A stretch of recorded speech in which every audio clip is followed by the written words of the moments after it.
The moment I told my husband I'd been fired, he didn't even flinch. No concern, no shock, just pure boiling rage. "Of course you got fired," he snapped, slamming his laptop shut. "You've always acted like you know better than everyone. Maybe now you'll learn something." I stood there frozen, still in my work clothes, holding the straps of my purse like they were the only things keeping me upright. I had rehearsed this moment in my head a dozen times, imagining how he'd pull me into his arms, tell me we'd figure it out together. But this wasn't that moment. This wasn't that man. The truth? I hadn't been fired. I'd been promoted.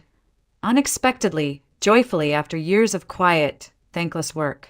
But as I walked home that evening, thinking of how Brian had grown more distant, more distracted, I felt something in me hesitate. What if he didn't take it well? What if he resented me for getting ahead? For earning more than him?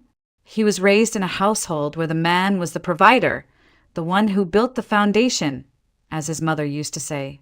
I'd heard it so many times, her voice echoing in our living room like some outdated mantra. Still, I didn't expect him to explode the way he did. I remember how he looked at me like I was some liability, some deadweight he hadn't realized he'd been carrying. "Do you even understand the position you've put me in? How do you think we're going to pay the bills now?" he kept yelling, pacing across the room, not once asking how I was feeling or what had happened. I said nothing, not because I didn't want to defend myself, but because I physically couldn't speak. My throat had closed up, like my body instinctively knew I needed to stay silent. And maybe that was a good thing. Because if I had told him the truth right then, that I'd been promoted, that I'd be earning more than ever before, I would have missed what came next. I would have missed the cracks beneath the surface that were finally starting to show. Instead, I just stood there as he raged on, telling me how I'd never contributed anything real, how all I did was shuffle papers while he built actual things that mattered.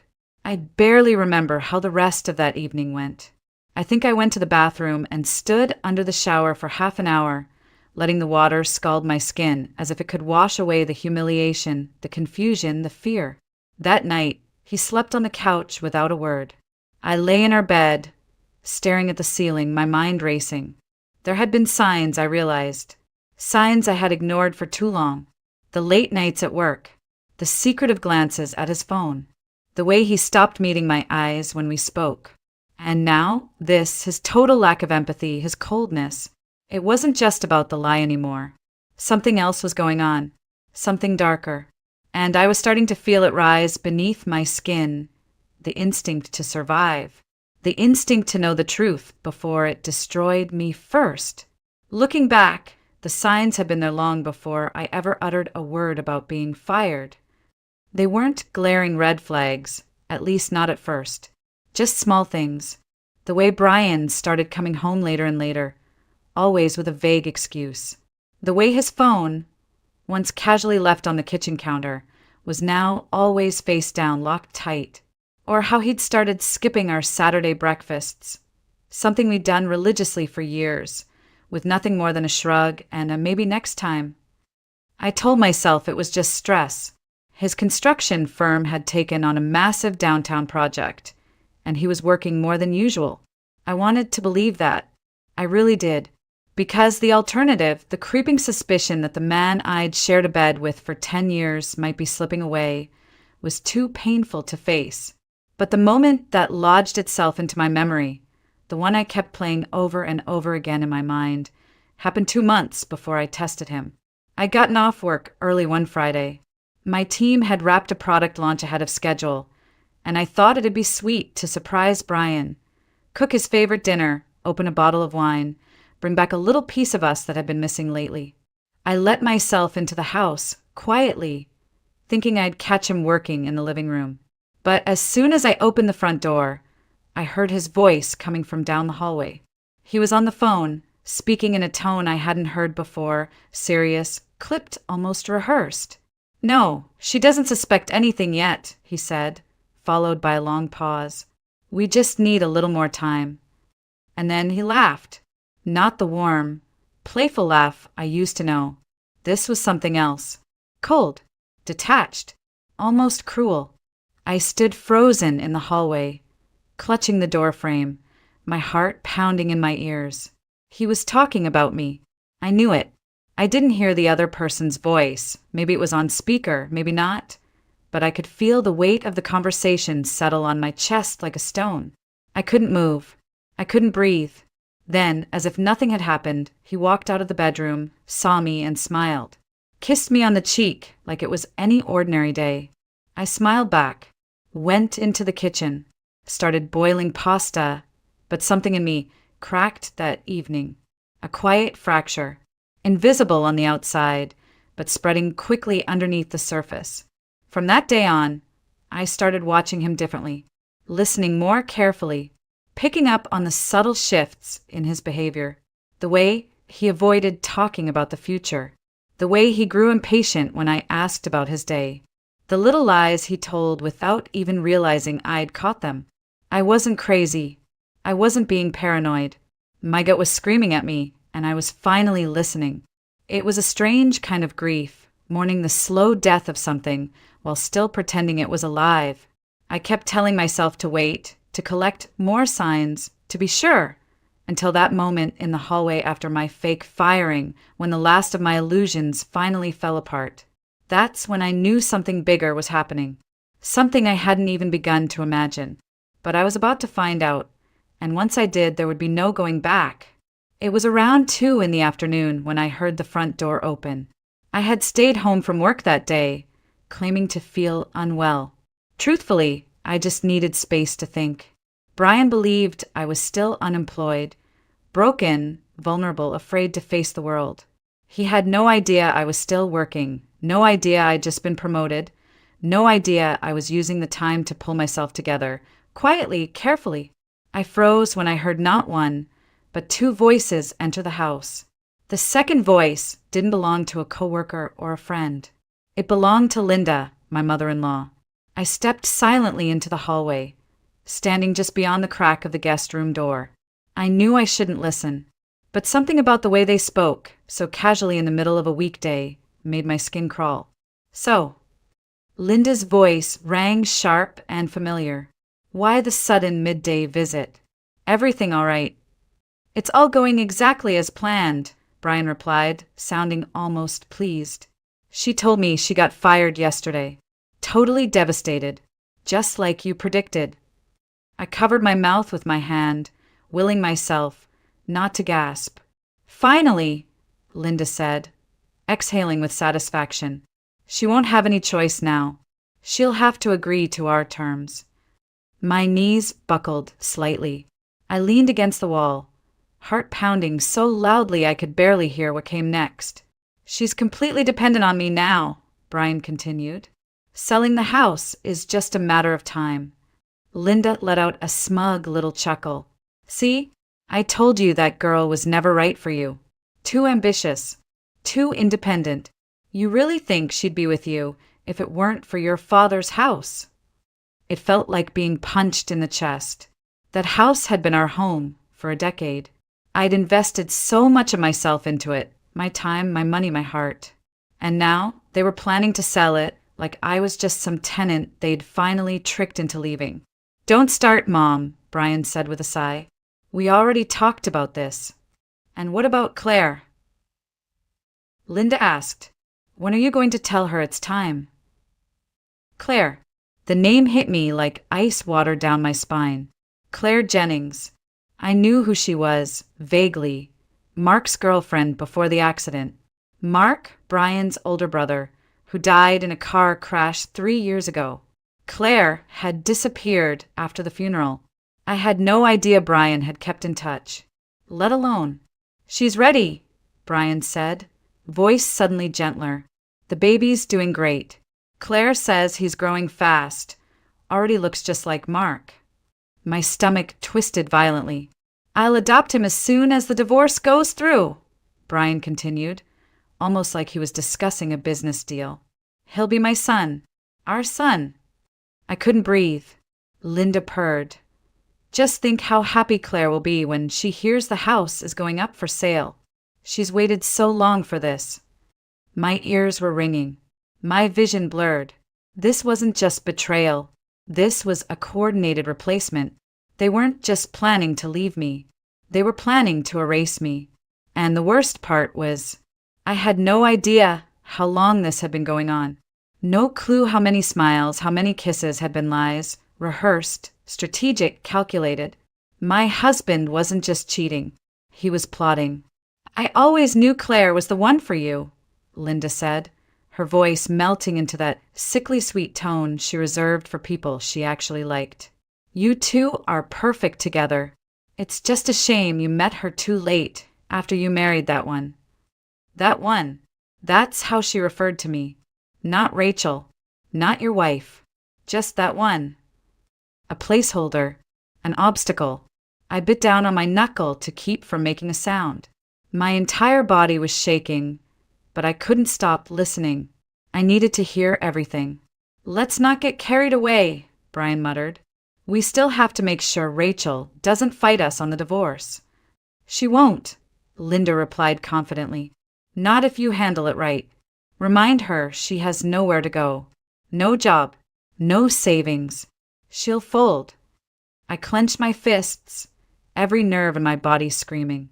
They thought I was powerless, that I was trapped. But I wasn't. Not yet. Not entirely. And what if she doesn't fold? Linda asked. What if she gets a lawyer? Brian's voice dropped, low and calm. Too calm. Then we hit her with the infidelity angle. I nearly stumbled backward. What infidelity? Linda asked. Doesn't matter, Brian said. I've got a few old photos from that conference she went to 2 years ago. Just her with some colleagues. But they can be interpreted the right way. Enough to raise doubt. You're a clever boy, Linda cooed. Just like your father. But he wasn't done. If that doesn't work, Brian continued, we accuse her of leaking internal documents. She worked with sensitive client files. She brought stuff home all the time. I'll say I caught her trying to sell data to competitors. I felt my knees give way, and I sank slowly to the floor. My hands were ice cold. My husband, the man who once held my hair back while I threw up from food poisoning, who painted our bedroom walls while I picked the color, was planning to destroy my life from the inside out. He was going to lie in court. He was going to accuse me of things I never did, just to push me out. For Claire. And a baby who wasn't even his. Claire, the quiet, soft-spoken woman I remembered only in flashes from Mark's memorial.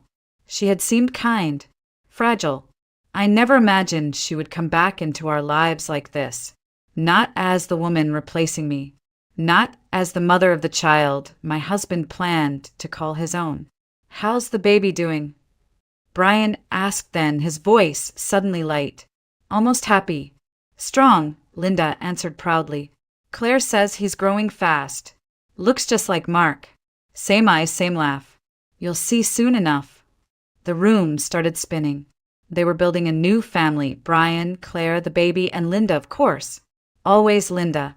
The perfect little unit. And in their minds, I was already gone. Just paperwork. Just one final conversation. I'll tell her tonight, Brian said. She's already on edge after losing her job. It's the perfect time. I'll play the sympathetic card. Say it's better for both of us. Offer her a bit of cash to walk away. Linda snorted. Push the pity.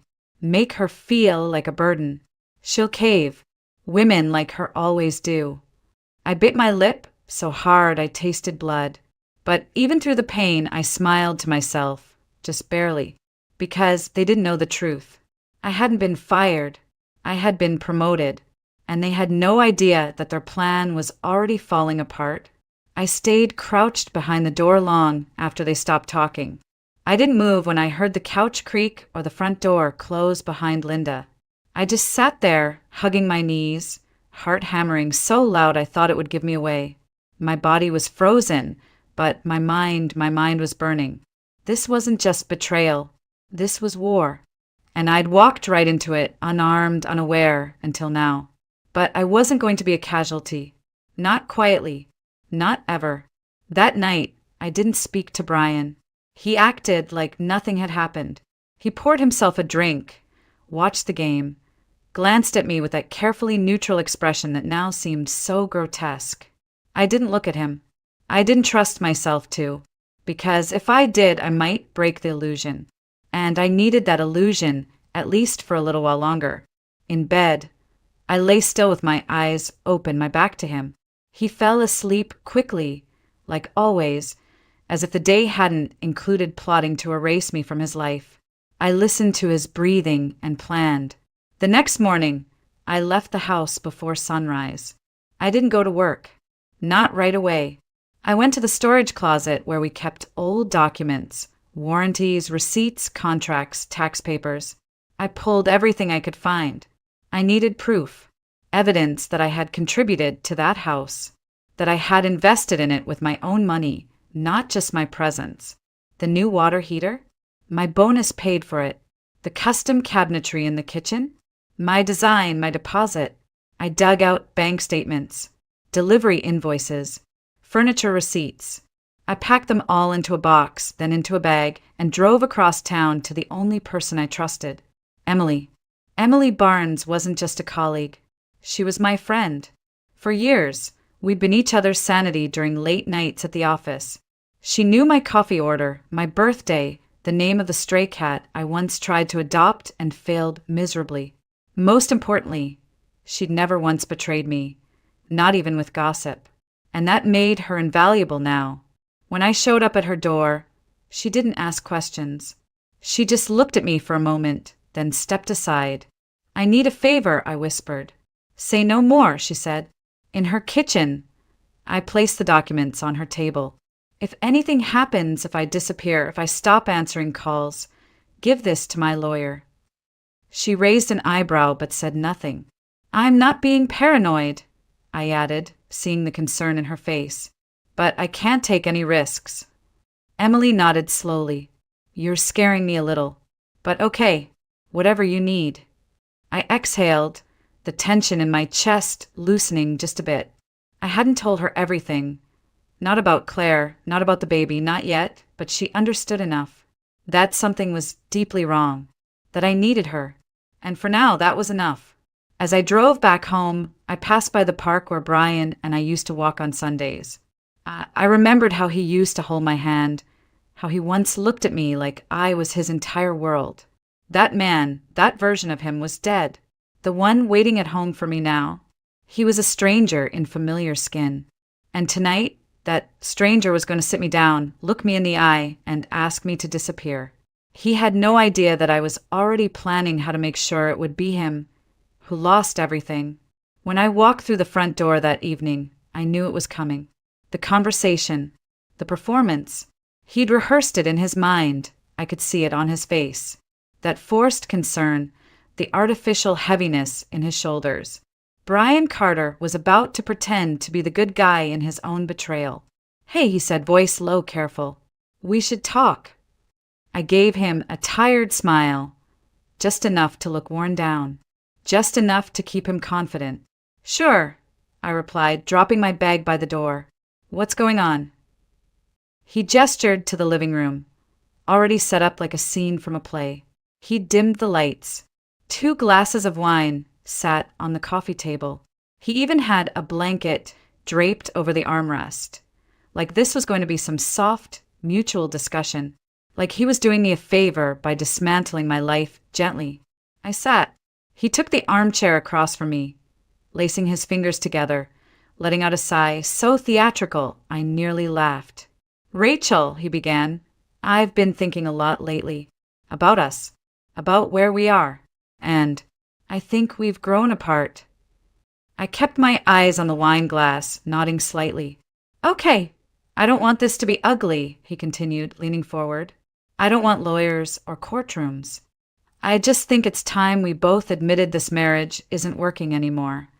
He sounded heartbroken, like he was the victim, like this decision was tearing him apart inside. "I mean, with you being out of work now," he added gently, "maybe this is a good time for a fresh start. For both of us." My stomach turned. I let my bottom lip tremble, just slightly. "Are you saying divorce?" He nodded, reaching for his wine like he deserved to take a victory sip. "Yeah, but amicable. Civil, I don't want to fight. I'm willing to help you get on your feet. You'll need a place to stay, obviously, and some money to get settled. I tilted my head, just enough to seem fragile. You'd do that for me? Of course, he said, placing a hand on his chest like some kind of savior. I care about you, Rachel. I don't think we're right for each other anymore. We've both changed. He paused for effect, then added, and the house, it's legally mine. It was left to me by my father, but I want to be fair. I'll offer you a settlement, something to help with rent for a few months. I blinked, let out a shaky breath. How much? He named a number. It was laughable, a fraction of what I'd invested into that home. But I didn't laugh. I didn't even flinch. Instead, I stared at him like I was seeing him for the first time. I thought we'd try harder, I whispered. I thought we were stronger than this. Brian reached out, touched my hand like a man playing a role he no longer cared about. I'm sorry, but this is the best path forward. I promise. And right then, I gave him what he wanted. I nodded slowly, eyes misty, lips pressed tight in defeat. Okay, I said. I'll think about it. He exhaled, visibly relieved. But behind my silence, behind the trembling breath and the wet lashes, I was already building my case. Because he didn't want lawyers. But I was going to bring the best one in town. The next morning, I left the house before Brian even stirred. He was still snoring on the couch, buried beneath a blanket like a child hiding from consequences. I didn't leave a note this time. No explanation. No polite goodbye. Just silence. Let him wonder. Downtown Portland was just waking up when I stepped into the old brick building where Monica Bell's office was tucked between a florist and a tax accountant. The hallway smelled faintly of lavender and ink. I sat in the waiting room for 10 minutes that felt like a lifetime, rehearsing what to say. But when Monica opened the door and called my name, I stood up, walked in, and told her everything. Not everything, exactly. I left out Claire, the baby, the betrayal so deep it made my voice crack. But I gave her enough. Enough for a lawyer to see the shape of the battlefield ahead, the inherited house, the years of shared expenses, the receipts and bank statements, the way he wanted a divorce, fast and quiet, with a sum so low it was insulting. Monica listened without judgment. Her face was calm, analytical, her pen gliding over yellow legal pad like it had been trained for war. You've been married 10 years, she asked, her tone precise. 12, I corrected. 10 legally. 2 before that. She nodded, made a note. Any children? No. Proof of financial contributions to the home? I have receipts, invoices, bank statements. Everything. Furniture. Renovations. Fixtures. She leaned back, folded her hands. Rachel, you have a case. A strong one. But I need you to understand something. If we go forward with this, there's no turning back. It won't be pretty. He's going to fight dirty. I looked her straight in the eye. He already is. Her expression didn't change, but something behind her eyes shifted. Respect, maybe. Or recognition. Then, let's get to work. When I stepped outside, the air felt different. Cooler. Lighter. I still had a mountain to climb. But for the first time in days, the weight on my chest had eased. I wasn't flailing in the dark anymore. I had someone in my corner. Someone who saw the pieces clearly and knew how to play them. I went straight to the office after that. No more hiding. I walked through the doors with my head high, greeted my team, sat down at my desk, and opened the department dashboard like nothing had happened. Brian thought I was unemployed, lost, vulnerable. But I was back. Fully. My phone buzzed around lunch. A text from him. Hope your interviews went well. Let me know when you're ready to talk more about next steps. Next steps. I almost laughed. He had no idea I'd already taken them. I replied with a simple, will do. That afternoon, I met with my team, reviewed quarterly goals, scheduled one-on-ones, and signed off on a new client project. I was efficient, focused, unshakable. And when I finally walked out of the building at sunset, I knew something had shifted permanently inside me. I wasn't the same woman who cried in the hallway, who shook in silence while her husband planned her erasure. That woman was gone. In her place stood someone else. Someone stronger, sharper, ready. He wanted me to vanish quietly. But now, I was preparing to take everything back on my terms. Brian was waiting for me when I got home. He was in the kitchen, leaning against the counter with his arms crossed, trying to look composed. But the twitch in his jaw, the slight shift in his weight, those told the real story. He was nervous. "Hey," he said, casual, like we were roommates discussing groceries. "You got a minute?" I hung my coat, slowly, then turned to face him. "Sure." He nodded toward the living room. We sat opposite each other again, that same setup from before. The couch, the wine, the practiced solemnity. He hadn't changed the scene. He thought the first performance had worked, that I'd accepted his script. "I've been thinking," he began. "I want to finalize things soon. The divorce, the paperwork, get everything settled so we can both move on." I nodded, keeping my expression soft. "Okay." He blinked. "So, you agree?" "I'm not fighting the divorce," I said gently, "but I do want to understand what's fair. So I've spoken with someone." He froze. "Someone?" "A lawyer." His eyes narrowed. "Why would you need a lawyer? I'm offering a generous settlement. We can handle this ourselves." I tilted my head. "You said the house was legally yours, right?" "It is," he said quickly, "but we've both lived there for over a decade. I've invested money. I have receipts. I just want to make sure it's fair." He laughed, sharp and defensive. "Rachel, come on. You're blowing this out of proportion. You lived here. That's not the same as owning it." "I paid for the kitchen remodel," I said softly. "The bathroom tiles, the appliances, all from my accounts. I just want that acknowledged." Brian stood up, pacing now. "I don't want this to get ugly." "Then don't insult me with a number that barely covers 3 months of rent." He turned toward me, and for the first time, the mask slipped. I saw it, the flash of anger, of panic. "You're being unreasonable." "No," I said calmly. "I'm being smart. You taught me that, remember? Plan ahead. Protect your assets." He ran a hand through his hair, eyes darting. "You really want to do this? Get lawyers involved? You think that's a good idea?" "I think it's necessary," I replied. "You said you wanted things to be fair. This is how fairness works." He didn't answer right away.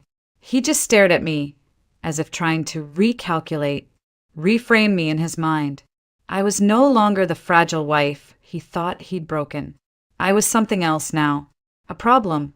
"So what are you going to ask for?" he muttered. "Half the house." "I don't want half," I said. "Just what I put in. And maybe a little more for the time you wasted lying to me." His jaw clenched. He didn't deny it. He didn't even flinch. And in that silence, I knew he was finally afraid. He thought I would break. He didn't expect me to sharpen. The divorce went through 6 weeks later. Not quietly.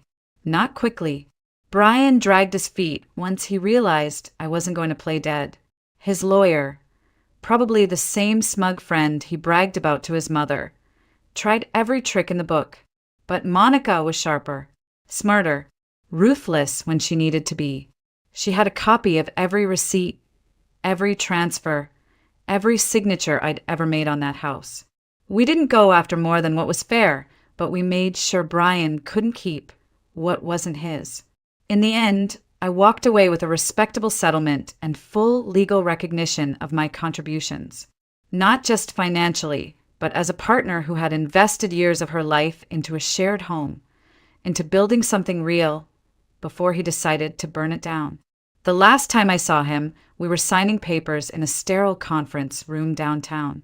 Claire wasn't there, but I could feel her ghost behind his shoulder, quiet, passive, waiting to move in the moment I was gone. Brian didn't meet my eyes. Not once. When it was over, I stood, tucked the pen into my bag, and said, "You always underestimated me." He didn't answer. He didn't have to. I saw it in his face. Regret, or maybe just disbelief that the story he had written for me didn't end the way he planned. I moved into a small apartment overlooking the river. Not fancy, not big, but it was mine. The first night I slept there, I kept every light on. Not out of fear, but because I could. No one to tell me I was being dramatic. No one to call me a burden. Just silence. Peaceful. Earned. Word got around that Claire and Brian were having adjustment issues. Apparently, things weren't as idyllic as they'd imagined. Raising a child wasn't as simple as smiling for photos and pretending love could be transplanted. Linda tried to help, of course. She always did, like micromanaging other people's lives. But I heard through Emily that the tension was building, that money was tighter than expected, that Claire hadn't quite fit in the way Linda had hoped. None of it surprised me, because their life was built on lies, and lies don't hold foundations for long. I don't spend my days checking in on them. I don't stalk social media or linger in bitterness. I've rebuilt from the ground up in my own way. Slowly, deliberately. My job is steady. My name is respected. I eat alone some nights, but I've learned that solitude is not the same as loneliness. Sometimes it's healing. I've taken up boxing classes on Saturdays. I've gone back to reading poetry. I call my sister more often. I've even started writing again, something I hadn't done since college. There are pieces of me I thought were lost, but they were just buried under years of being small, of making room for someone else's ego. And now I take up all the space I need. If there's one thing I've learned, it's this. Being underestimated is the most dangerous gift life can hand you. Because when you rise, when you fight back, no one sees it coming. Brian thought I would crumble. Instead, I became unshakable,